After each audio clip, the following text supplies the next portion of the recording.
You're listening to the Flickcast, the pop culture podcast about stuff nerds love. I am Chris Ulrich, and of course, Joe Dilworth is here. Thank God. Joe, hello. Hi, Chris. How are you? You know what? I'm doing great, actually. And again, this is not we've talked about this before. We're not a political show, and we're not any of that stuff. But I do want to say that I'm feeling more optimistic about the future, and I think things are going in the right direction now. And that'll probably offend some people, but that's okay. So. Yeah, I mean, I agree. The last 4 years in general, but more specifically, the last 2 or 3 months have just been stressful, emotional, and I would say I see a much more optimistic outlook on the future of things. So I don't right, and we've been trying to do that on the show. We've been trying to do more optimism, more forward thinking. It's like, oh, these are some positive things that are happening. This is some positive things you can think about, or watch, or read, or play games, or whatever. And this is how you can cope during all the, or hopefully help you cope during all the stuff that's going on. So I feel pretty good, and we should probably leave it at that. But sure. I feel pretty good. So I feel really good, actually. I'm not going to say pretty good. I'm not going to qualify it. I feel good. I do. I mean, it's much like dealing with any kind of anything. It isn't like a switch was flipped and it's like, oh, things are better. I mean, there's still days, but yeah, no, it's yes. Try not to talk too much about it because I don't want this to devolve in. I know we say that every time. I know, and then we spent 2 minutes talking about it already. So let's just go on and let's talk about the fun stuff. Let's do that. Okay, the fun stuff. One other thing that was exciting that happened recently is Marvel debuted WandaVision on Disney Plus. Yes. So I should say, I guess we could say Disney debuted on Disney Plus because they're all one and the same, one happy family now. So.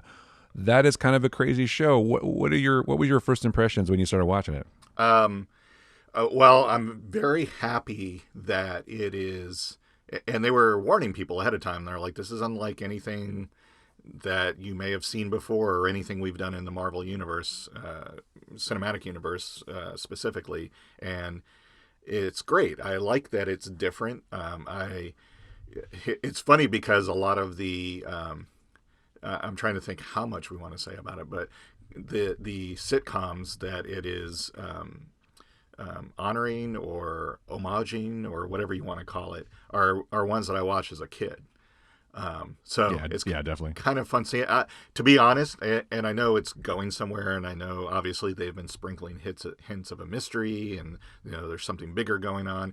I think it would have been just brilliant if they were just like, yeah, WandaVision's just a we're honoring sitcoms throughout the centuries, and it's just going to be a 30-minute sitcom. And I'd have been happy with that because I think they pulled it off well, and it's really sharply written.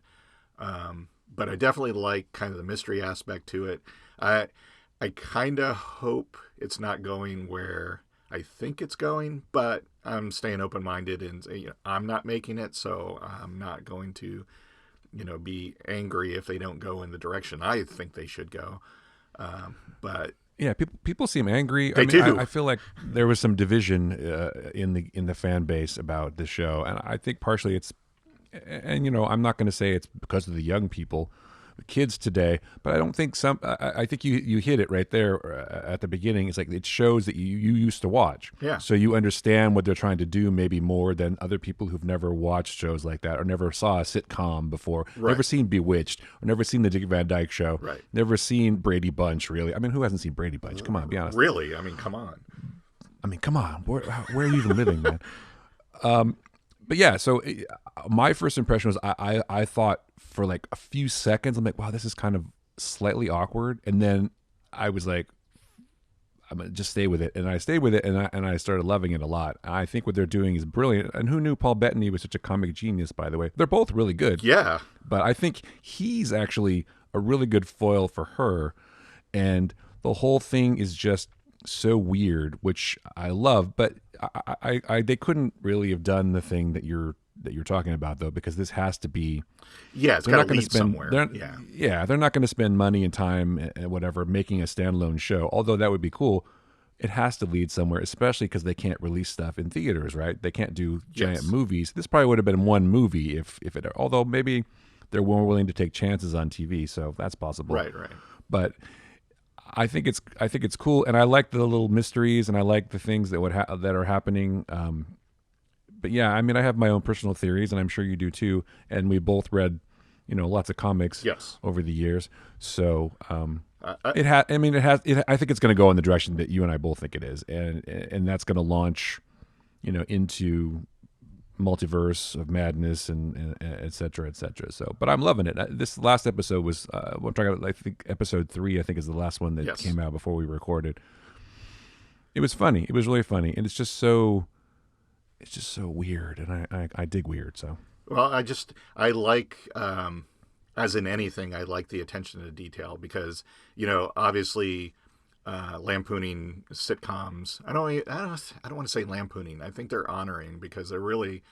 I mean, there's story. They met Kevin Feige and is it now? See, I can't remember names. Whoever's show running WandaVision, they actually, consulted with Dick Van Dyke about how to get the sitcom aspects correct. And that's, again, that kind of attention to detail is great. And I like that, it has the annoying laugh track, except for the parts where it kind of diverges or wants to break out of the matrix, if you will. And then I don't know. It's just well done, I think. And I'm very curious to see where it's leading. I know, and too, where you want it to go. The only part that will be a little disappointing to me if it turns out it's just her having a psychotic episode because she can't live without her man kind of thing. That's a trope I hope they avoid. I have a feeling they're not going to, but... No. But they kind of alluded to. I mean, there was that voice that was like, "Who's doing this to you, Wanda?" So, they can't do that whole girls get things done vibe from Endgame and then turn it around and go, "Oh, Wanda can't live without Vision." Right. I think it's partially that she can't live without Vision in some ways. I mean, she was devastated when he died, and that's not a spoiler because that's at the end of Endgame, but or at the end of Infinity War. Yeah. Infinity War, but it's I think it's partially that, but I think she's being manipulated too. Yeah. And I think that's okay. We're gonna have to get into spoilers a little bit, folks. Sorry, yes. but I think she is being manipulated, and by whom I'm not 100% sure, but I have an idea. It's preying on her fears and desires, right? Yes. It's like, here's what you really want above all. You want a normal life. You want a vision. You want a family. You want all this stuff, and I'm going to give it to you. But at the same time, we're gonna twist it and pervert it and kind of make it so you're under my control. Yes. Although there have been some instances where in the show where it seems like Wanda is kind of running things a bit too, like in the second episode and well, in the third one episode. especially, yeah.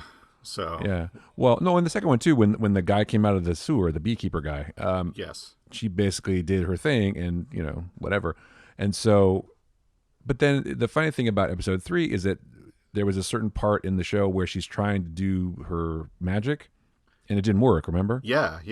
Well, yeah, and she tried it a couple of times, and nothing happened. I loved how they edited the part where Vision was like, something is wrong, and she got to look, and then it looked to me. I was almost like, oh, is there something wrong with the video because of I thought it's not streaming quality or something. Yeah, I was like, whoa, that's kind of weird how it just went back, but so there's definitely she has some sort of control over whatever environment, but again, spoilers, but I think the ending of the most recent episode 3, kind of shows that it's not just in her mind, because there's some sort of actual town and it has some sort of chaos magic barrier or something around it. That was in the trailer too. What happens to her? So that's Monica Rambeau. Is that who that is? Yeah, she has a different name in the sitcom world, but yeah, it's Monica Rambeau, all grown up. So Captain Marvel. Yeah. Right. So, and she's an agent of S.W.O.R.D., which obviously is the group that's outside. So when she gets, that's in the trailer, so I can say that she gets expelled from the world. Right. And whatever. It's interesting because it seems like in the show that Wanda did that, but that whole thing in the second episode where she seems to be in control of changing something, I didn't get the feeling necessarily in the third episode that she was doing that. True. Yes. because she didn't do anything. She kind of looked at Vision, but then it just happened. So True. I'm wondering if it's outside forces, because obviously something's going on. This pocket world has been created somehow. Pocket reality has Yes. been created, whether she created it or whether she was manipulated into creating it. I mean, she could just still be in a tank somewhere, just be a brain hooked up to him, or whatever. What movie was that? It was I don't remember that name. Oh man, I can't remember. Duncan Jones directed it though. But anyway, with Jake Oh Gyllenhaal. yeah, yeah. I'll Source never, code. Yeah. Source Code. Thank you. Yeah, where he's just a brain in a tank, Yeah, right? yeah. Well, So, torso, but yeah. Same well, thing. there was a torso. Yeah. Well, there was mostly a brain. Yeah. Yeah. So, I don't know if it gets that case because she survived all the Avengers movies, obviously. So, I think it's twofold. It's you're given something that you want, and then your mind will work to preserve the illusion, right? Right. So So she's doing her best to yeah. keep it. Now that she's got it, she's doing her best to keep it and keep it safe and keep it the way she wants it to be. But she knows something's wrong too, just like Vision does. Well, apparently there are clues in the commercials within the show that we're supposed to pay attention to, and I can't figure it out. I mean, like the first one had something to do with a toaster from Stark Industries with a red glowing, and I assume, especially in the black and white world, anything that's in color is significant. Then in the second episode, there was a Strucker commercial, which Baron von Strucker is who helped give her and Quicksilver their powers. So yeah, it's I like the mystery aspect of it. I've never been good at. I know I have people that, and maybe they're just saying this, that are watching the show and they're like, "Oh, I've already figured it out," and I'm like, "No, you haven't." But I've never been good about figuring those things out. I've always appreciated mysteries like that after the fact and rewatching them when it's like, oh, so that's what that all means. Now I need to rewatch it and see where they put all the seeds of that. So maybe I'm not very smart, but Well, you are. but I Come like it. on. I can tell you right now, this will be one I'll definitely go back and rewatch all the way through again when it ends, Yeah. just to see all of the pieces that were out there to begin with. Well, I also was. I decided to go back and rewatch Age of Ultron because, as most people know, I'm sure listening to this show, and as you know, that's Right. the movie where they introduced Wanda Maximoff and Vision and her brother Pietro Yeah. and Strucker and Hydra and all that stuff. So back then they couldn't use the word mutant. They couldn't use any of that stuff because Right. that was owned by Fox. So they had to say enhanced or whatever. So my feeling is that they're not going to necessarily retcon that, but they're definitely going to. I still feel, and this again probably is spoilers, but this theory has been out in the world that this is their way of trying to get mutants into the MCU because they might just take what Wanda does in the comics and sort of twist it around maybe a little bit. It'll kind of be the opposite of House of M. Yeah, a little bit. Yeah, exactly. Although House of M a lot of things happen in House of M, but one of the things that happens is she destroys all the mutants, right? But Well, if you haven't read most of them. most of them, yeah. But then her kids, which is interesting because they ended up having their correct names from the comics, which I thought was Yeah. interesting. Yeah. And on all that stuff. But I think that she will turn out to be, if not the cause of all this, the person who created it. But I think she's being manipulated. So Yeah, absolutely. So anyway, but yeah, going back to watch Age of Ultron was interesting because you do see her and her brother, and actually, spoiler again, but they do mention Ultron in episode 3. Yeah, and Pietro And Pietro, yeah. So, which was interesting. I was watching it. I'm like, oh, her accent changed too, which I thought was kind of funny. yeah, it almost kind of Wanda. seemed like Monica Rambeau was trying to get her to remember for some reason because she was like, "Well, didn't your brother get killed by Ultron?" And she's like, "What?" Well, I almost thought it was more subtle than that. Maybe is that Monica just remembered that Oh, maybe. because she was. I feel like she was kind of under a spell too. Or do you think she was just undercover the whole time? Because when she gets expelled from the world, she still seems confused by the whole thing a little bit, at least that on could her be. face. So maybe. So I was like, oh, didn't he get killed by Ultron? Or whatever. Like, Yeah. there's two schools of thought, right? Like she was trying to use it as an in with Wanda to sort of snap her back to reality, and it backfired, or she generally didn't remember. So I don't know. I don't know if what it was. I'm sure we'll find out. Because I wonder then if the other like main characters on the show that continue through each of the iterations of the sitcom are also some other more familiar Marvel characters on the outside. So that would be kind of interesting, whether they're good guys or bad guys. So we'll see. Well, there's always the question about the neighbor, right? She's Yes, she whether seems to she's a know good. more. Yeah, She does, but then it was weird in this episode 3 that she was having that conversation with the guy who was just glitching out and cutting the fence. I thought it was yeah, kind of funny, yeah. but it's like she was like, "No, we don't talk. Shh, you can't talk about that." So Right. was she protecting him, or was she protecting Vision, or what was Or she the trying to do? But environment.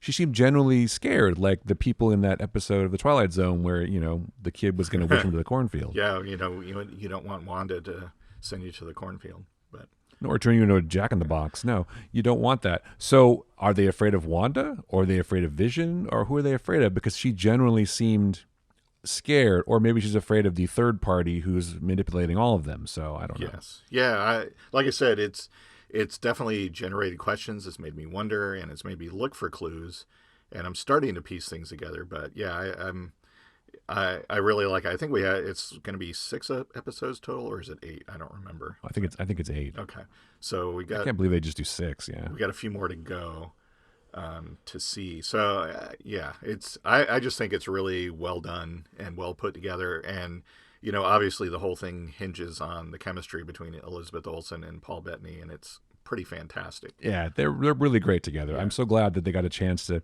and I think it's partially fan service. It's like they never really got a chance to be together, Right.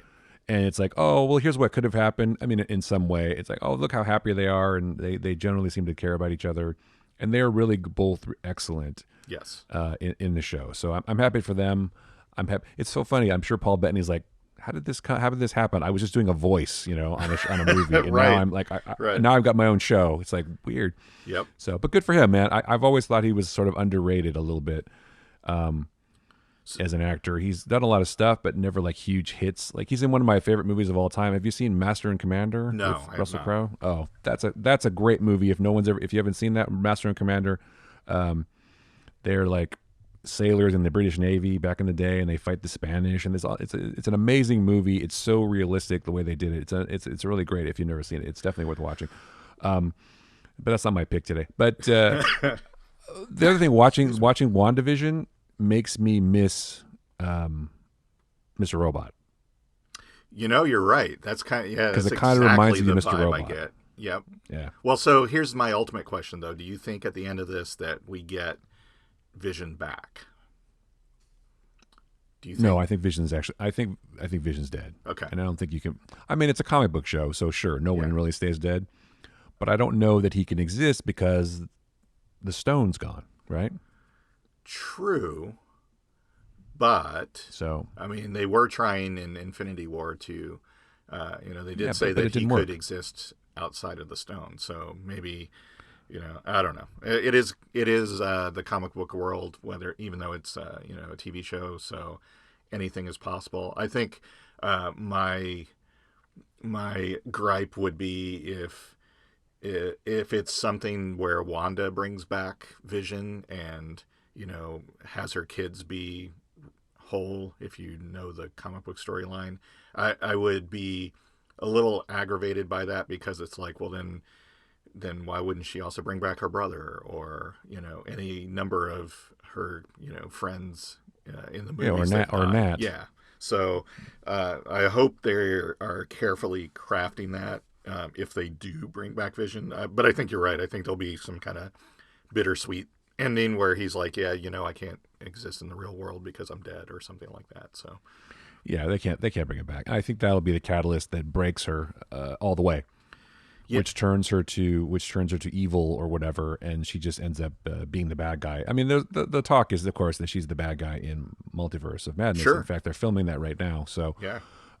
I think that'll be the thing when she realizes that this reality is not real and he's really dead, and that's going to be the thing that sends her finally over the edge into the bad territory. Well, maybe that's But why yeah, we you can't- get the alternate universe Spider-Man in the new Spider-Man movie. Maybe she fractures the multiverse or something like that, and because Doctor Strange is supposed to be in the Spider-Man movie, and then that leads that and WandaVision lead into the Doctor Strange sequel, so it would kind of make sense then. Well, you could also make the case that there's multiple realities in the multiverse where Vision's still alive, right? That's true. So where Thanos didn't happen, or it's 1 in whatever billion or whatever that Doctor Strange said. Yeah. And the truth is, if they really wanted to bring Vision back, Doctor Strange still has the Time Stone, probably in theory, right? So he could just go back in time and change things.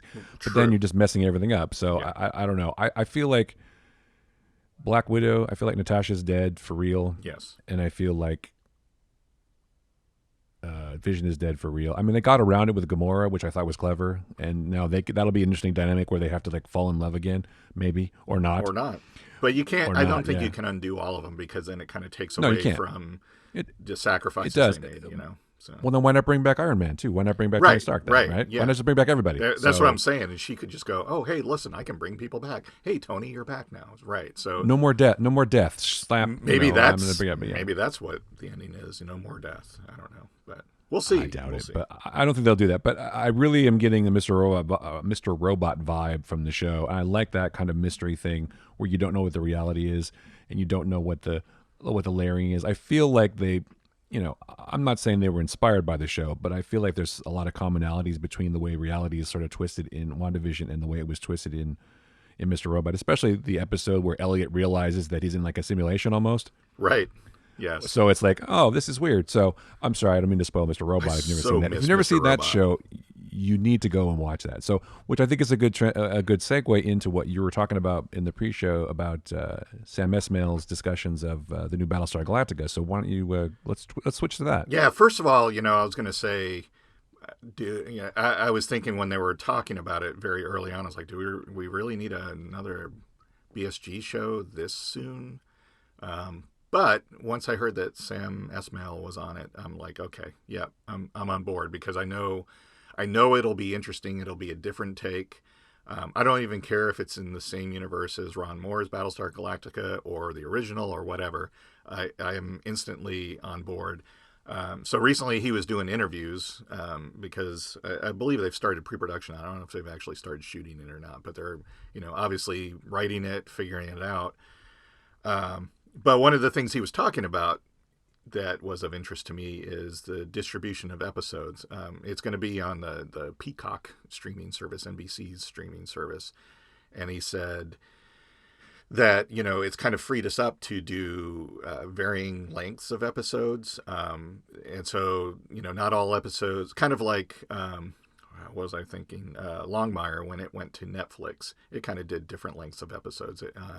The same thing with Mandalorian. How Mandalorian had some episodes that were like, barely 30 minutes, and then some that were an hour and stuff like that. So he's like, they're really giving us freedom to concentrate on telling the story. And they're even talking, he said that it won't necessarily be released as a show to binge or week to week. He's like, if we have a particular storyline that goes over 2 or 3 episodes, we'll release those 3 episodes in one block, so you can get that full piece of the story. That's cool. And he goes, and also like in between episodes, we might have like a 20-minute episode that gives you more background on a character that we just introduced, or sets up a storyline that feeds into later. So I like that whole idea of not like a set, okay, we're going to do 13 episodes and they're going to be 45-minute episodes.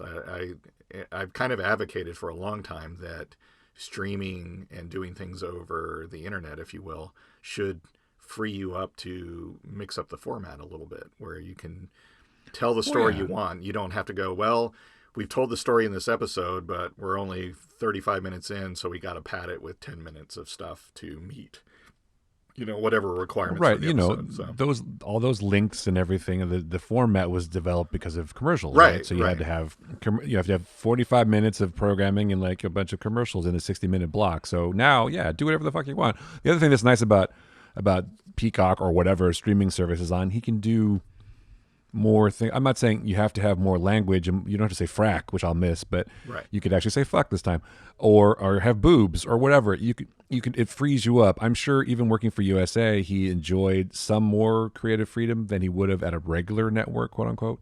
But I think working for streaming service, like Peacock's show was like that Ray Bradbury thing, which is full of sex and whatever. Oh yeah, yeah. I'm not saying put the boobs and the Cylons or whatever you're going to do, but just it'll give him more creative freedom to explore different topics and whatever, and make it a cool show. I agree with you though. I was not like, oh, another Battlestar Galactica. That's exactly what's necessary right now. Right. And I was definitely against it when Bryan Singer was involved. I was definitely Yes. against it as a movie, because I don't think it's a story you can tell in an hour or 2 hours. I mean, Right. even I think that a series format makes more sense. But the fact that he's doing it is very encouraging to me. I was going to watch it anyway, but the fact that he's doing it is definitely making me more interested for sure. So Well, and with Mr. Robot, it's clear that he is not shy to push boundaries and push the envelope on things. But watching Mr. Robot, all the stuff that he did that was, if you want to say graphic or, over kind of going over the edge, all in service to the story though. And that was the thing that I thought was great. I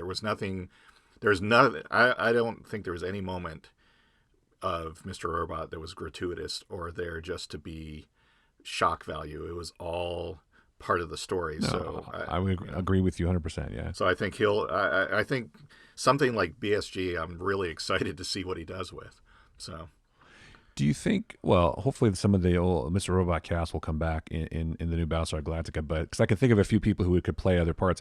But that brings up a question: will they stick to Adama and Starbuck and Apollo and all this stuff, or will they just totally spin it off? I feel like you probably would stick well, in some ways to the familiar characters, but maybe mix them up, because I think that's what Ron Moore's BSG did so well. It's like, here's people we know, but and not just making Starbuck a girl, but I'm saying their characters are so much better developed, and they had so much better backstory, and they had so much better interaction. well, here's the other thing he said And it that made so much sense. that was And very I just sorry. hope that it does something like that. Go ahead. No, Yeah. it's fine. Well, the other thing he said in the interview that it also intrigued me is he said that he's had a bunch of conversations with Ron Moore, and so he's hinting that he said in Esmail's kind of phrasing was, this isn't like a reimagining or a reboot.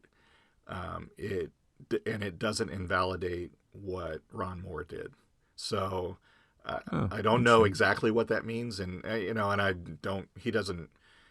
He shouldn't spell it out for us now. It should be a surprise, and we should be excited by it. But that part intrigued me. So I don't know. I don't know. I mean, because they said, in the previous BSG series, all this happened before and will happen again, right? So who knows? Sure. But Well, that's interesting. Yeah, I mean, it could just be just that, but then it would all be different characters, right? It Sure, would be, sure. and maybe that's okay. Maybe it doesn't matter. But if it's going to be called Battlestar Galactica, don't you need a Battlestar Galactica or in the show? maybe when they sent it into the sun, it didn't make it, and somebody, centuries later Somebody found finds it. this ship drifting in space, and who knows? Did they send it? I can't remember if they sent it in the sun at the end. Yeah, they sent the Galactica into the sun. What's his name? Oh, when they made it to Earth. Yeah. yeah, Okay. yeah, they sent that and all That's their right. I forgot. technology into the sun, so that Right, because Cortez burned his ships. Yeah. yeah, exactly.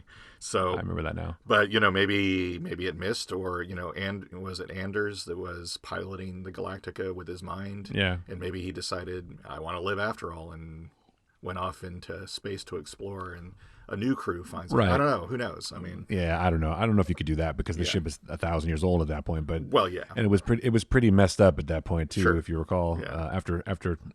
After jumping into the atmosphere and falling, still one of my favorite episodes of any television show ever. The freaking Galactica appears in the atmosphere and drops down so they can launch the Vipers. Yeah. Such a great sequence, man. So fucking cool. Let's still love that. Great job, all the people that made that episode and all the people that made the show. There were some things, if I'm being honest, I felt the show kind of veered off in some weird directions sometimes, and I feel like it lost its way a bit. And they didn't necessarily know exactly how to get where they were going, Right. but they got there, and I thought it was a very satisfying ending. And I loved all the characters. I thought it was such a fun show to watch. I had thought about, because we have a lot of time at home, I've been, binging some new shows and revisiting some old shows. And I was like, maybe I'll give BSG a rewatch during all this. And I'm like, you know what, though? That show got fairly grim, and this might not be the right time, this being last year. It might not be the right time to watch something that dark and grim. So I Well, haven't done that yet. and the political aspects of the Yeah, show yeah, were too similar, maybe. yeah. Yeah, I didn't go back and rewatch it. I watched like the first few episodes, and then I like cherry picked a few episodes. The one I was just talking about, not lay down. Which one was it? Not lay down your burdens, part two. Maybe that was it. But that I can't remember the title. But that one where the Galactica comes Yeah. and saves all the colonists on Caprica 2, I guess, or whatever it was.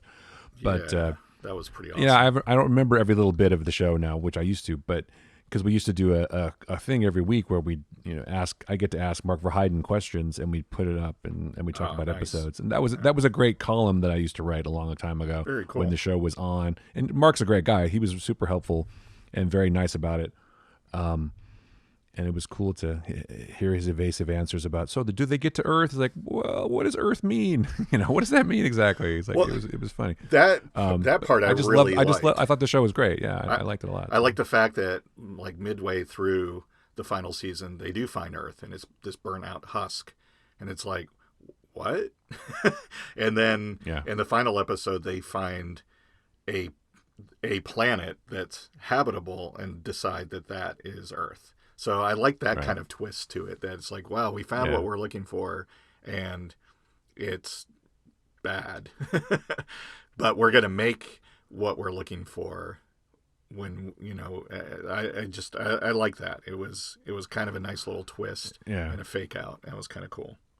It was, and the ending also hinged a lot on the relationship between Rosalind and Adama too. The finale with them when she gets to see where they're Yes. going, Yeah. and that whole thing was so well done. They were both so great in that particular scene in particular, but that whole their dynamic was great, a great sort of foundation for the show, I thought. And that's what I mean by the characters were so well developed. They did a really great job, and I'm glad the show got to go for enough time for that to happen. Yes. But so it's hard for me to imagine. I mean, it's not hard for me to imagine, but it's difficult to think about another show that would be that way. But again, if there's somebody who could do it, I feel like Esmail maybe could pull it off. So It's just got I don't to. know. To me, it just seems like it has to do something different. I mean, that's the age-old thing. It's like if you're not going to say something different, then why do it? I mean, the Ron Moore's remake took what the original did, but said something different with it and took it further.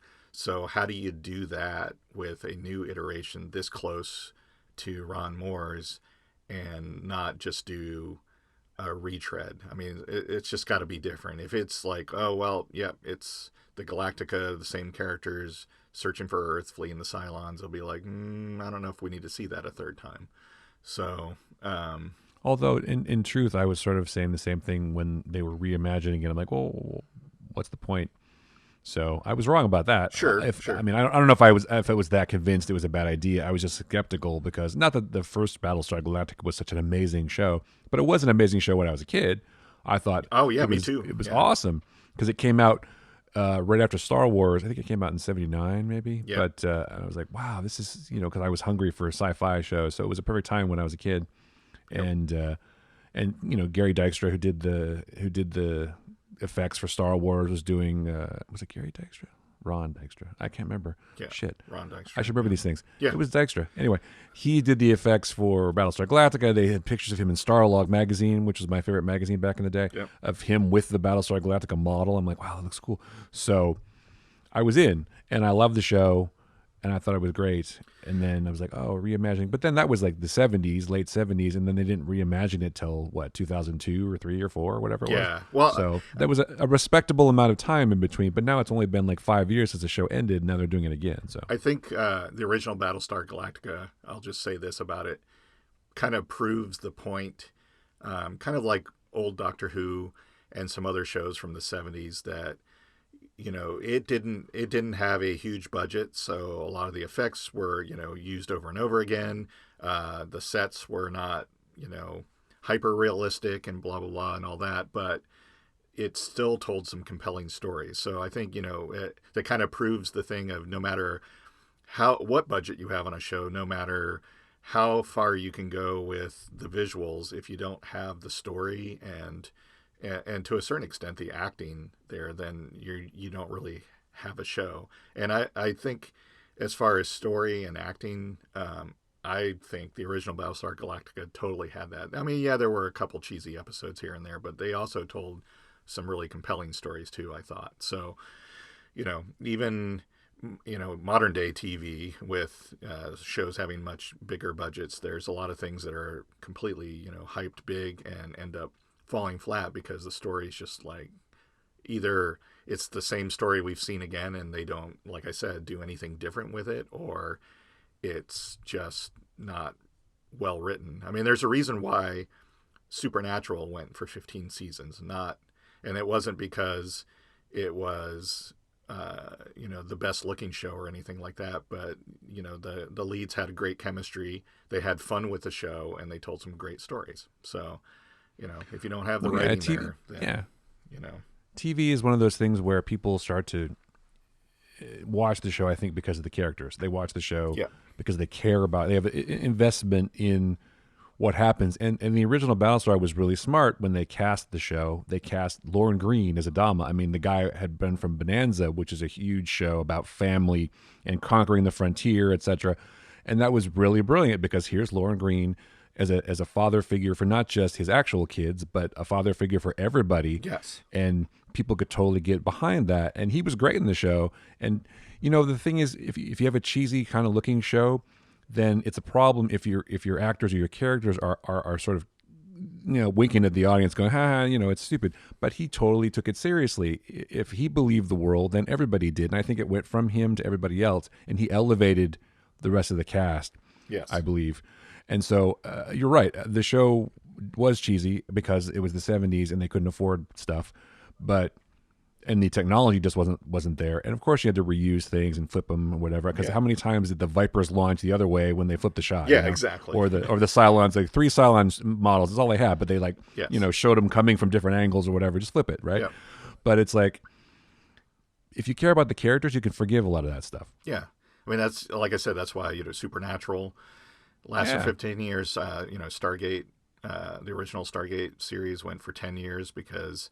Well, the big things about Supernatural and Stargate is they also didn't take themselves overly seriously. I mean, not that they would, they veered into comedy or winking at the camera, but, they would make fun of, how a typical show like that would have tropes. They would go the opposite direction and then kind of make fun of those at the same time. So, Sure. if you can have a little bit of self-awareness and self-deprecation in your show and your characters, and you tell, interesting stories and have writers that are like, hey, what if we just go nuts this year and do this instead, or just go way off in this direction? If everybody's having fun making the show, I think that shows through and, captures the audience. Not so much maybe back in the 70s, but, nowadays with, we didn't have the audience we want for this network. Hey, Netflix, would you like to have these numbers and viewers? Sure, come over to our network. So it's a much less cutthroat thing, I think, nowadays, because you have so many content providers wanting to have, original content. So it's very easy. I mean, there's very few shows, I feel, nowadays that are outright canceled and you never hear about them again, right? So, sure. Anyway, I don't know how we got off on that from talking about. No, it's okay. I just wanted to make a correction. It wasn't 79. It was 78 when Battlestar Galactica came out. But then it lasted for whatever, a year or so, and then they came back with Galactica in 1980, which was really bad. Which was really bad. But I understand why they did it. They wanted to have sort of the same feeling, but they just said, "Oh, we found Earth now," and so now it's Galactica orbiting the Earth. And it's basically we can shoot in modern day Los Angeles, whatever, and just have a tiny bit of effects here and whatever. I understand why they did it. It was a terrible show, but they still tried to do something. So here's the thing with Galactica 1980, and we won't go too long into this. You and I always talk about nobody ever sets out to make anything bad on purpose. No, of course not. Well, Galactica 1980, just with the pilot they shot, as much as the studio changed direction on them and showrunners and stuff left and quit, they did literally get to the point where they're like, what's the stupidest thing we could do in this next episode?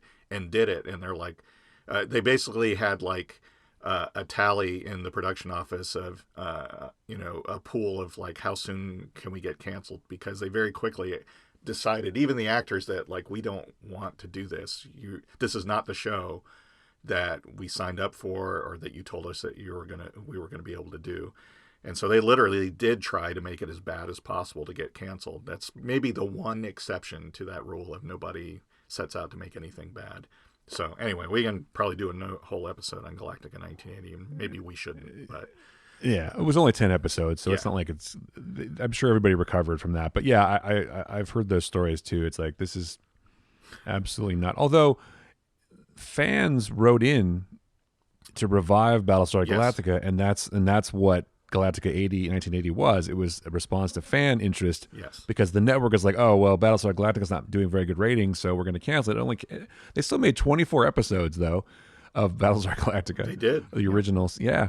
But yeah, so Galactica 1980 only lasted 10 episodes, which I can understand. But I'll be totally curious. I mean, I'm very intrigued about what Sam Esmail is going to do. He definitely does like to mix things up and alter the format and sort of defy expectations, I guess, is what you could say. Yep. But hopefully he'll succeed. He's done. I mean, he's 1 for 1, right? Yeah. So well, and that alone is garnered loyalty for me. I will watch whatever else he does, because it's definitely really good. So.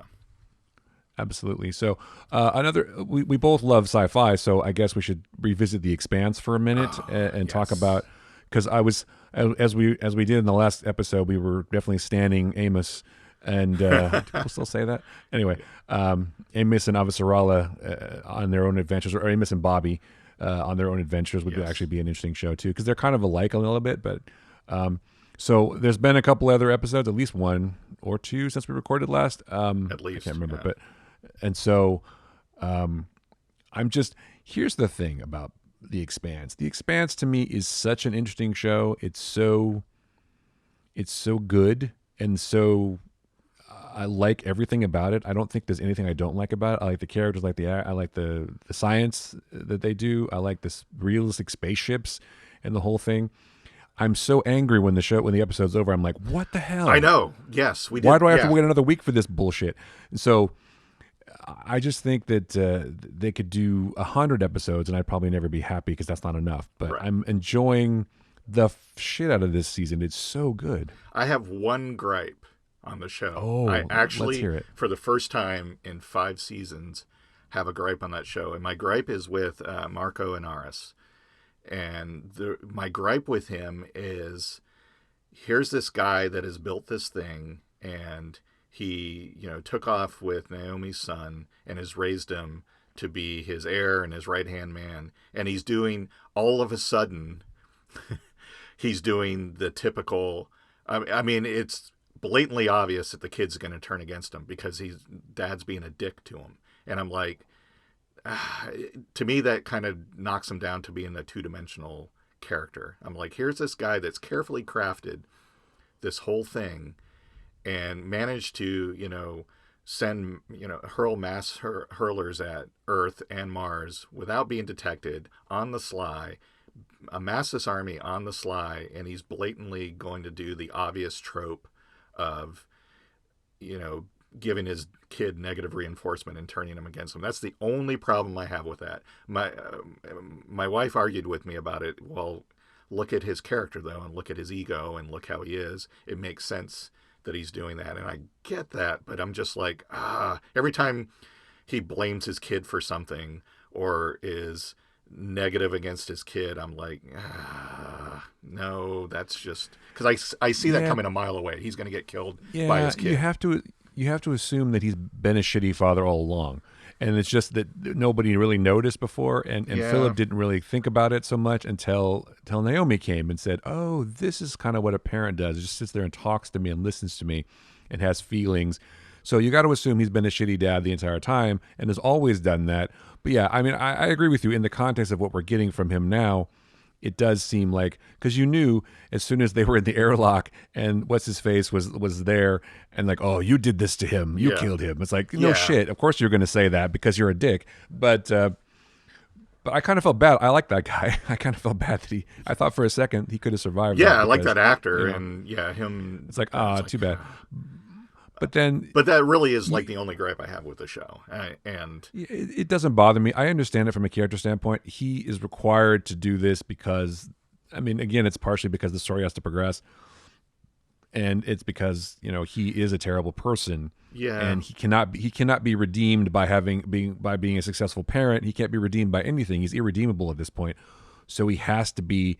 I think what you're seeing is the layers are sort of peeling off of him, and you're revealing the narcissistic asshole underneath who's always been there, but maybe it was hidden for a while because he had delusions of grandeur about being this great leader, right. and people were following him. But the truth is, he's always been this pale little bitch the entire time, and so he's just been better at hiding it. But now with Naomi there and with Philip and their dynamic and his jealousy of her relationship with Philip has come out, and that's kind of propelled him into revealing how he really is. And I'm psychologically analyzing a fictional character, I realize, but I feel like that it makes sense from a character standpoint, but it also makes sense from a story standpoint. And you can't; those sometimes are on conflict, as we know. So. And I do get that, and maybe there is more to it. But I guess I'm coming at it from the aspect of we've had 5 years of these just amazingly rich, robust, multidimensional, multifaceted characters.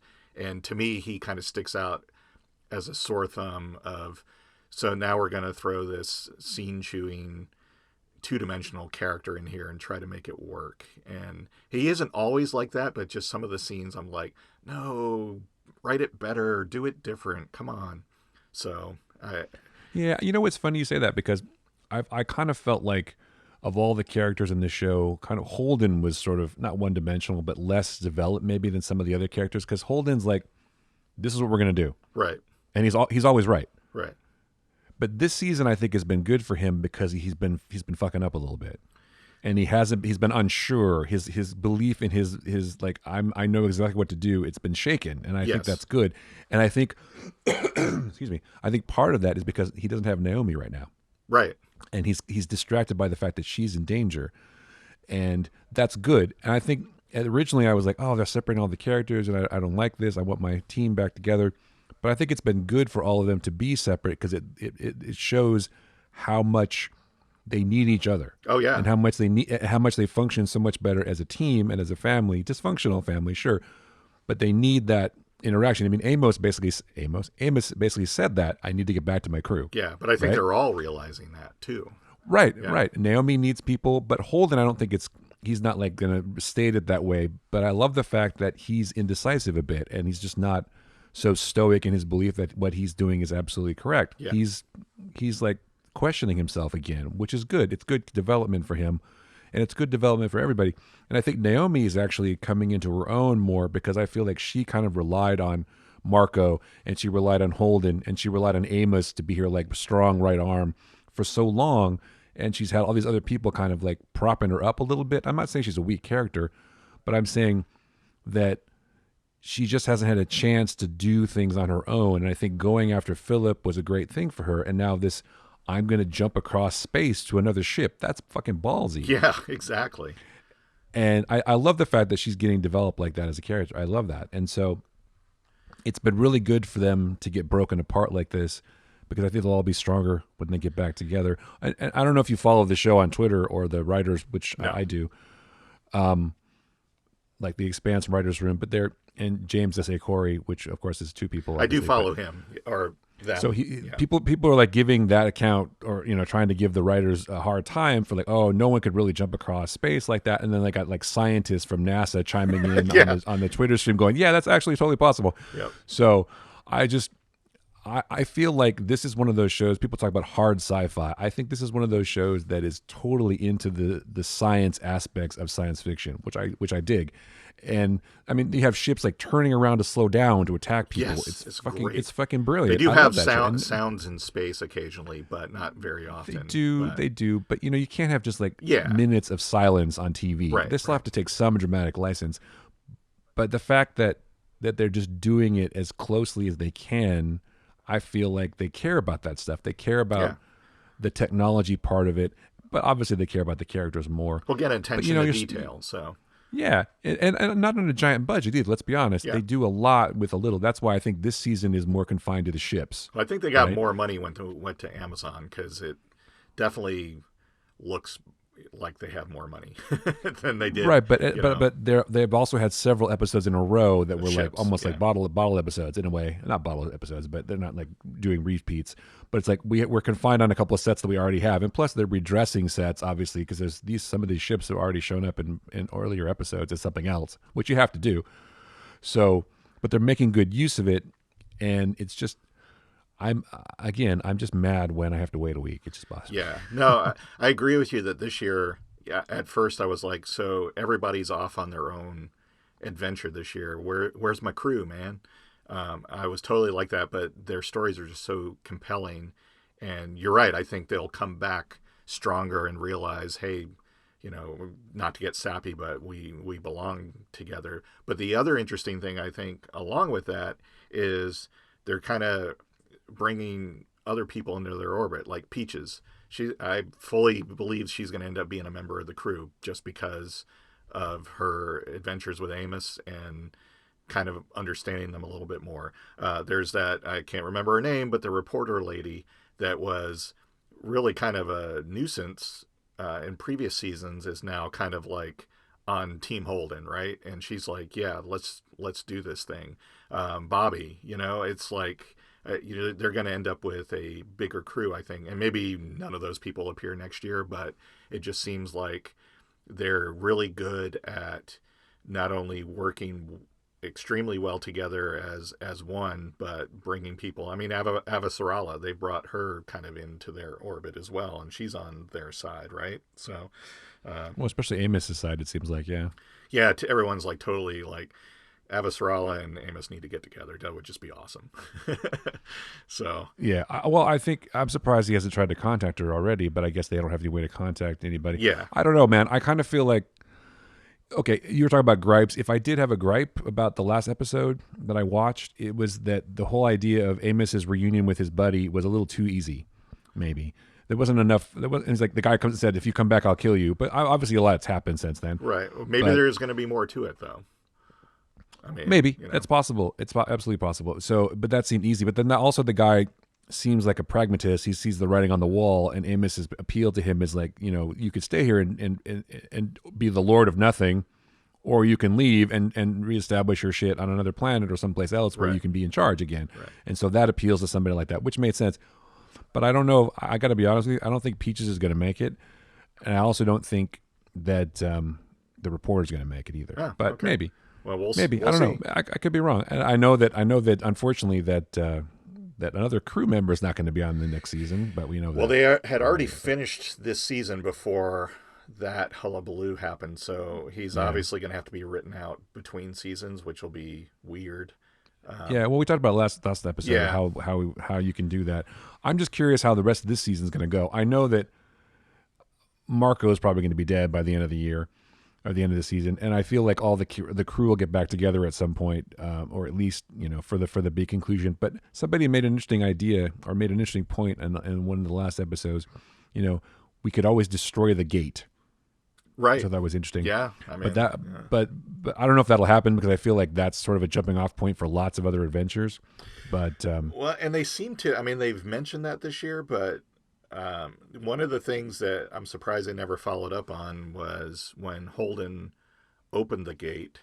He said specifically that he sensed things on some of the other side of some of the gates, like the one that the originators of the gate had gone through and like decimated solar systems and stuff looking for something, and there were things out there still or things looking for those things. I don't know, and then that seemed to be dropped. I mean, it was kind of followed up on a little bit when they went to the planet last season and they had to turn off all that stuff, but it was just kind of like there seems to be there's still this like anvil being held up by a rope hanging out there somewhere that we've not followed up on. And maybe that was just kind of like a Lovecraftian nod, and maybe that won't do anything because we only have one season left. But Yeah. Who knows? Maybe that's like what unites everyone is something comes Well, yeah, through. that's what I was going to say. That's the ending of this season. They're about to have a huge war with Marco. Mars and Earth and the Belt are all going to fight, and as the ships are all closing on each other and about to fire, a giant alien ship comes through the gate and just starts destroying Railing them. everybody. Yeah. Yeah, and Cthulhu then they shows got to up. And, right. Cthulhu shows up, sure, yeah. and then they got to all band together, and all of next season is them fighting this final alien menace, and then at the end, they're all together, but then they still hate each other because that's what happens. Well, that's family. So, That's family. Exactly. The Belt and Mars and Earth all get together reluctantly because they have an even greater existential threat. I'm always a fan. But at the end, the shit is still the same. And I Yes. bet there'll be this huge battle, and then there'll be just like this one scene on a Belter planet or something where like one person is like arguing with somebody else. You're like, well, things have changed, but they've kind of stayed the same. Wah, wah, and now it's over. Well, That's my prediction. I'm always a fan of like the really evil, really nasty bad guy, and ending up being the one who saves the day. So like whatever it is at the end of next season is like Holden and everybody on the Rocinante is like, we're gonna crash the ship into the secret gem, and that's gonna save the universe. And at the last moment, Marco's like, nope, I got this, and saves them all. Right. So Yeah, but Marco can't be redeemed though. that wouldn't doesn't redeem him. redeem him, but it's just kind of like, no, I see, you guys The are error of my necessary. ways. You guys are necessary, and my thing has failed, and because he becomes the martyr, it makes the Belt more. I don't know, but it unites everyone in the Belt for good or something. I don't know, but It's like he sees there's a greater good. yeah, It's a exactly. greater There's sacrifice. something bigger than him. Right, but well, because all of his shit is driven by ego, obviously. Right. I mean, sure, it's like I'd like the Belt to be prosperous too, but it's all because I want it to be prosperous for me, so I can look cool. It's definitely a selfish act on his part. Yeah. He's a narcissist, obviously, but I don't know. That's an interesting theory that he wants to sacrifice himself. I don't know. It might happen. I don't know that you'll see a resolution for all of this. The end of this season, I think there'll still be conflict. Yeah. I feel like this is going to go on until next season, maybe. I mean, I could be wrong, but it'd be hard to wrap all this up in a couple more episodes. Although they have like 5 more episodes, so yeah. So, I think because we're on episode 5 I think now. because there's 10 episodes in the season. I think we only have like 2 or 3 more left. No, it's only been. Oh shit, you might be right. Yeah. Well, then there definitely is going to be a big cliffhanger. Whether it'll be Cthulhu coming out of the gate. Yeah. I don't know, but Cthulhu at the Gate sounds like a really good name for a band, though, doesn't it? Yeah, it's my new band name. So Cthulhu at the Gate. I love it. If Cthulhu's knocking, you got to let him in. That's right. So Yep. anyway, so I'll be really bummed when this season's over and I have to wait. Who the fuck knows how long for another? They're shooting the season season right now, so yeah, but it doesn't mean we're going to get it. Even Amazon is the same level of dickery as everybody else. Like, True. I think the worst was HBO, like during Sopranos years, especially. well, Like, I'm sorry, Westworld- it's gonna take 2 years for another season of Sopranos, and at some point I'm like, oh, That's been who the same fuck with cares? Westworld. It's been like 18 months between seasons of Westworld, Yeah, and who knows? I don't even know if they've even. I don't started get that. on the I next don't one. get that either. So It's not that hard to make TV. I mean, it is, and I understand that David Chase was a talented guy and an artist and whatever, and he wants to get it just right. yeah, But you could have done your show once a year. yes, I think you could have had a new season every year, and Game of Thrones was kind of the same, but they kind of knocked it out once a year. Although maybe that's why it suffered towards the end. I don't know, but who knows? I think it suffered because the 2 creators were like, done. I don't think care. they're as talented as everyone makes them out to be. And Well- not to say that they can't do stuff, but I think I don't know. I know everyone's like, oh, it's the Game of Thrones guys. Let's give them deals and let's let them do whatever they want. It's like, what did they really do that was that exciting before Game of Thrones? And I don't think. Well, nothing. They in fact they kind of fucked up Game of Thrones at the Yeah. beginning. If you recall, there was a pilot that they shot which was shit, Yes. and they went back and fixed it. So And if they that didn't was a have, big deal. they didn't have the books to draw from, would Game of Yeah. Thrones have been any good? I don't think so. So Well, I'll tell you what. One thing they did have going for them, they were really good at casting, yes, because everyone, I would say almost everyone in that show was excellent. Yeah. And so whether that was all them or whether just partially them or it was HBO, I mean, obviously HBO has approval of the cast, but I feel was like cast they well. had, Yeah. it was cast well, and the actors were all, I thought, uniformly good. I mean, Dinklage was a huge breakout star, obviously, and a few other people. I can't remember the guy who played Jaime Lannister. I thought he was excellent too. And of course, you have Boromir. That was a great idea too. Yeah. I But mean, I just think man, I'm sorry. I just cannot get over the fact of watching that show for the first season and the character that looked like the main character gets killed at the beginning. At the end, I'm like, what the? But like, that was obviously what in the happened? book, right? Yeah. Well, that's what I'm saying too. I mean, they up until the end, because Martin hasn't finished writing the series, has 2 books to go. I felt like the first few seasons of Game of Thrones were very solid because they had so much rich material written already to basically just adapt to the screen that where people are like, this is the best thing ever. And then the last season, maybe the last couple seasons, or maybe the last 3 seasons, they didn't have as much of that to draw on anymore because it wasn't written. And so they were like, well, we have the basic idea of where it's going to go, but we really want to do our own thing, is what, Martin was like, here's how I plan to end it, in broad terms, but you guys do what you want. And that's where I feel it came off the rails and just really went wrong. And again, I just don't, they are not 2 that I'm like, oh, they did Game of Thrones, I'll see whatever else they want. Not like Sam Esmail, right? I don't care what else they do, honestly. If it's something sci-fi or fantasy, I might take a look, but I don't have any confidence that it's going to be any good. So, Well, you make an interesting point. I mean, something like Mr. Robot, Sam Esmail, it was his show. He created the show. He wrote the show. He directed a lot of the episodes. It was a one-man band in a way. I mean, there was other people. Obviously, the cast was amazing, and there was other writers on the show, and it was a team effort. I'm sure he'd be the first person to say that too. But it was a Sam Esmail show from concept to sort of delivery. Yes. Game of Thrones, as you said, was based on George R. R. Martin's books, which is a rich world to draw upon, a rich tapestry. It'd be hard to kind of mess that up unless you're a total moron. I think that the 2 guys are talented, and I think one of their talents is adapting other people's material, which is a talent. Yes. Excuse me. God darn it. But you're absolutely right. As soon as they ran out of books to draw upon, they had to rely on their own sort of abilities, and they were kind of left wanting. Yeah. The show did kind of deteriorate, I think, and went in a weird direction. But I also think it kind of went too long. HBO was like, well, you have this juggernaut success, and we need to keep it going as long as possible. Yes. But we also want to pay less for it. As we know, we want to make more money. So that was a partially their decision too, which I feel like is something that would sort of demoralize creators in a way.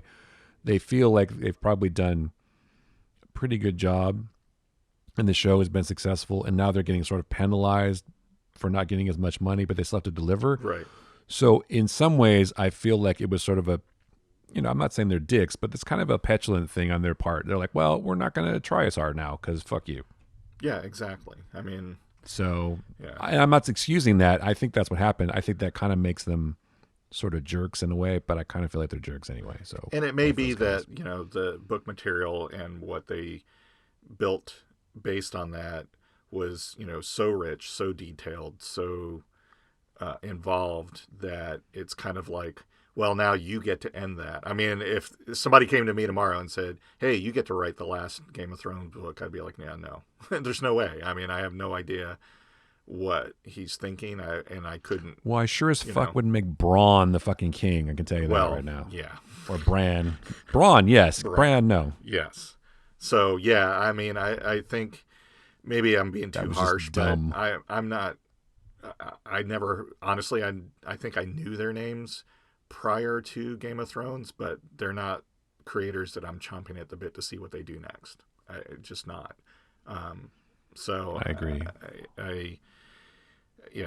But for them too, though, to stand in their shoes for a minute, it was probably a no-win situation for them. It's like you're going to follow up. You're actually going to give an ending to this thing that most of your viewers are going to have been fans of for years and can't wait to see how it ends.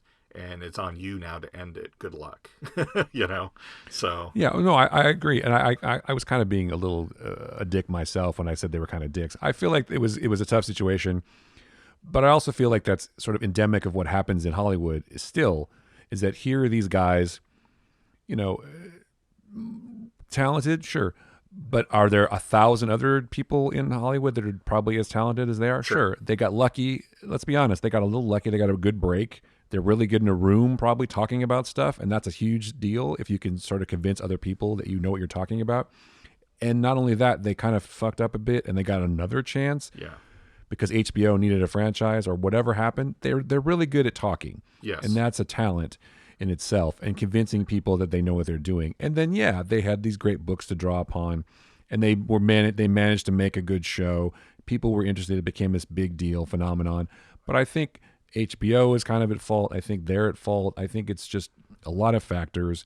But you're right. It was a no-win situation. No matter what, no matter how you end the show, people are going to be upset. Oh yeah, because that's the nature of things. Yeah, and you're kind of getting pushed out in a way because they don't want to spend money. They want you to wrap it up, but wrap it up in a way that's economical. Yes. And, so let's make it really dark so no one can see anything. We don't have to spend as much money on extras. Yeah. But how do you leave a Starbucks cup in a shot? How do you do that? I mean, come on. Well, you know as well as I do. That's just I know, but I'm long just hours and bullshit, And that's probably that may be indicative of the less money and but not just that, but it's like we got to wrap this up, and then people are like, and people are like, oh, HBO whatever. was like, we want our episodes, get it done, and there's like, oh, okay, people are tired. Shit happens. Continuity mistakes are a thing. Yeah, and mistakes like that happen. It happened in every movie. You see the boom shot, whatever. Yep. Now I'm surprised that if you ever watch that again, I'm sure it's gone. I'm sure they could just remove it if they want to. They've already said they've removed it. Yeah, but nobody knows. Nobody noticed. And it happens, you're rushing. Maybe they had to make the day and it was like the end of the week and they were trying to get that shot at 3 a.m. It's like, oh, I'm tired. Fuck it. And let's just get it done. So who knows? Shit happens on the set. Yep. But nobody got hurt. And that's the important thing. I don't think that day anyway. But it's just, it's tough. And I'm not making excuses for them. I'm just saying there's definitely a perspective of. Yeah, no, I get it. It's not poor those guys. They had a huge thing that they kind of fucked up at the end, whatever the reason. And you're right. I'm not exactly like, oh, what are they going to do next? Because I don't care that much about what they're going to do next, or most people are going to do next. There's a few people I do care about, but not that many. Yeah. So maybe I'm just a cynic. Who knows? But and like I said, I think it was an impossible situation for them. If Martin had been able to get the books done previous to the seasons, I think it obviously would have been a much more satisfying ending. I think. I mean, I don't know how he's going to end in the books. He may do something different, but again, it's like it would be like Tolkien managed to write the first 2 books of the Lord of the Rings trilogy before he died, and here's some broad notes. You get to write the 3rd book. It's like who would be like, yeah, I'll do that. I'd be like, yeah, no, no way. Well, it's called Return of the King, so a king's got to come back, right? So you figured it out. Done. Aragorn's the king. Boom. Done. Simple. Yes. So spoilers for a book written in this, in the 60s. And if it had been a show they created, it probably would have been fine and a fine ending. But it was an impossible situation for them. I think it wasn't a great ending, and it didn't seem motivated by character. It didn't seem motivated by anything. But whether other than to end it. Other than to end it and give some conflict at the end, it's like, oh, whatever. And then the whole rationalization for who became the king and it's just like, I don't know. It's just weird. It was weird. It didn't really fit, or did it fit all along? And also for me, the show got a little bit too rapey for a while. Oh yeah, and too much incest. It's like, okay, now he's fucking his cousin or his aunt or whatever, or his stepmom. I don't know. It was just a little too weird. Yeah. And there was too much emphasis on he's a bastard. I mean, who gives a shit if he's a bastard? Who cares? Right. I don't want people care about that. It's like, I don't know. I'm not from old England or the medieval times or whatever, so I'm more liberal than the people in Westeros probably. Yeah. But it's just that never made sense to me. He's Jon Snow. I mean, okay, that was cool, but whatever. I still like the show because I like that kind of stuff. And and God help me, I'm looking forward to the Dungeons and Dragons movie with Chris Pine, which Oh, I'm yeah. sure is going to be terrible. Oh, yeah, but Maybe. I'll watch it. I'll watch it. And I'm also looking forward to them doing a series because they're going to do a D&D series Yeah. too, supposedly. So I'm like, see, that's the thing. I don't know if you could make a D&D movie, but I think that D&D could be a totally great TV show because it's like, here's this group of people who go on these quests and they go do stuff, and it's like it's always different. You Yeah. could, that's right. That's ripe for television. It's a genius idea. Why they haven't done it yet, I don't know. Probably because they feel like it's going to be too expensive. But now Dungeons and Dragons is this huge thing again, and so I'm sure they can get Joe Manganiello to be in it. Yeah, I'm sure he would love to. He would love to. Yeah, he could totally be in it. But I mean, there's a lot of people who would be in it, and it's gonna be cool. And I will totally watch that because I love Dungeons and Dragons, not because of the people involved. But that's Yep. Anyway, that was Absolutely. kind of a non sequitur. But it should be on cable though. It should be on like something where HBO they can Max do or it. something like that. Yeah, it should be something like that. It shouldn't be on regular networks. But anyway. Yes. So you said you had a pick. Do you want to? Yeah, pick I your actually pick? have a pick this week. I know I'm usually Pick your like, pick of pickled pepper. I don't know, but so I'm going to pick a show, and it's one that I've had a coworker badger me about watching for a long time, and I finally gave in, and absolutely love it. And that's Letterkenny. I don't know if you've heard of this. I've heard of it. Yes. Yes, Letterkenny is it's a comedy show, and it's about basically rural life in Canada. And it's great because they have the stereotypical kind of groups. They have the Hicks, which are our main characters. They have the sports guys that are the hockey players. They call them the Skids, which are the goth drug users.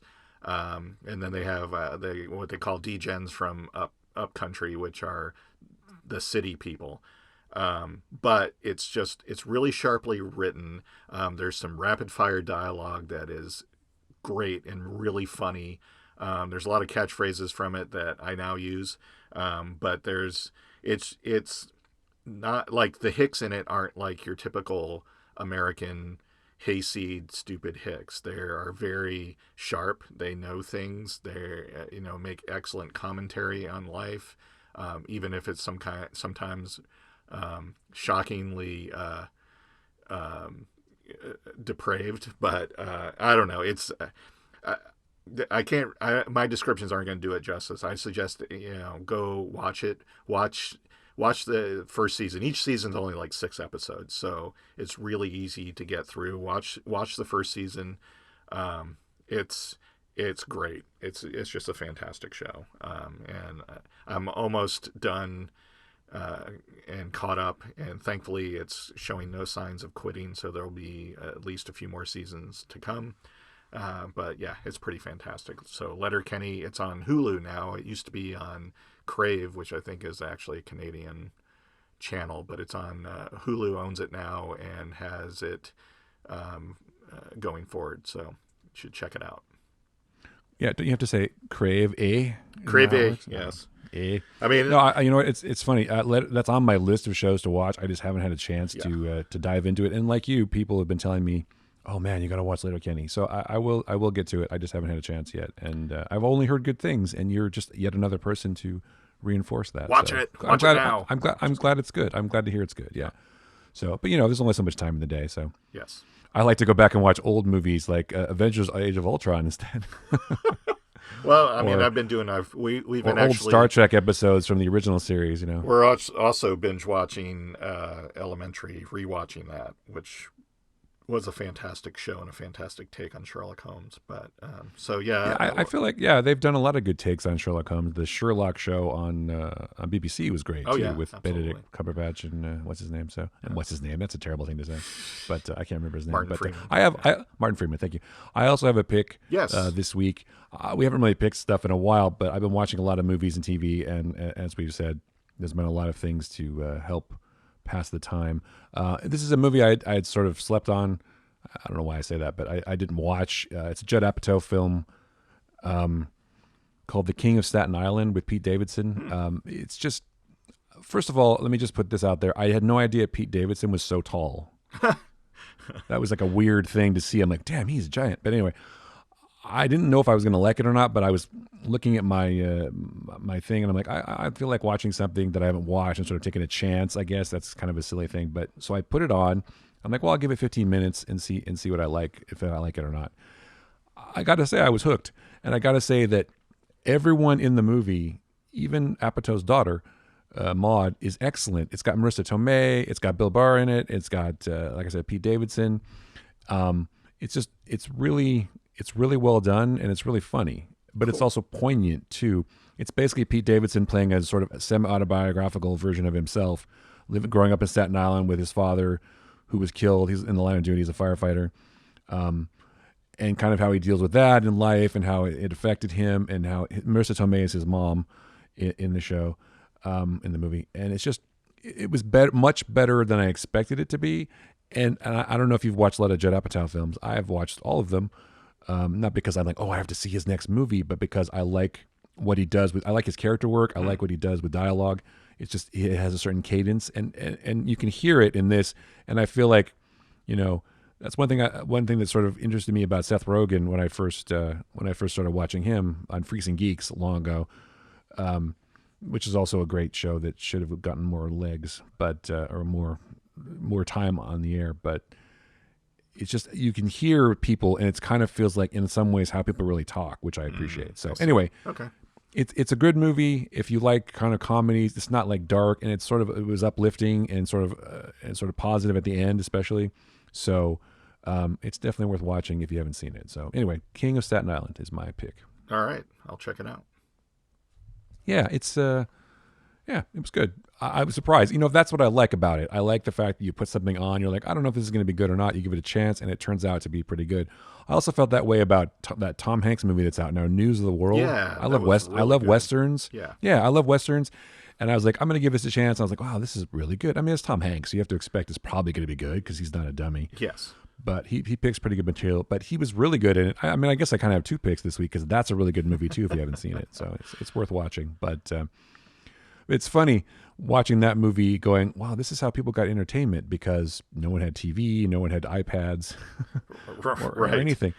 I mean, That we know the of. character No. that we know of. Yeah, the character just rides around in his thing, reading the newspaper to people, and I thought that was clever. Yes. But anyway, that's a good movie too. So find the Flickcast on our website at Stitcher, Apple Podcasts, Google Podcasts, and pretty much everywhere else you can find us. You can find it on Twitter at the Flickcast, and you can find Joe and I on online too. I'm at Chris Yu. He's at What Joe Writes. Yes. On Twitter. Give us some stars, give us some reviews, and give us some feedback, man. We'd love to hear from everybody.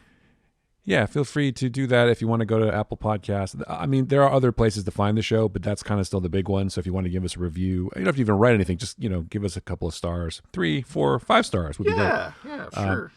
And if you feel like dropping the show a few bucks, we're on Patreon. Yeah. Patreon.com/TheFlickcast. That's still there. But that's pretty much it. So for Joe Dilworth, I'm Chris Ulrich. That was the Flickcast. Thanks for listening. Thank you, everybody.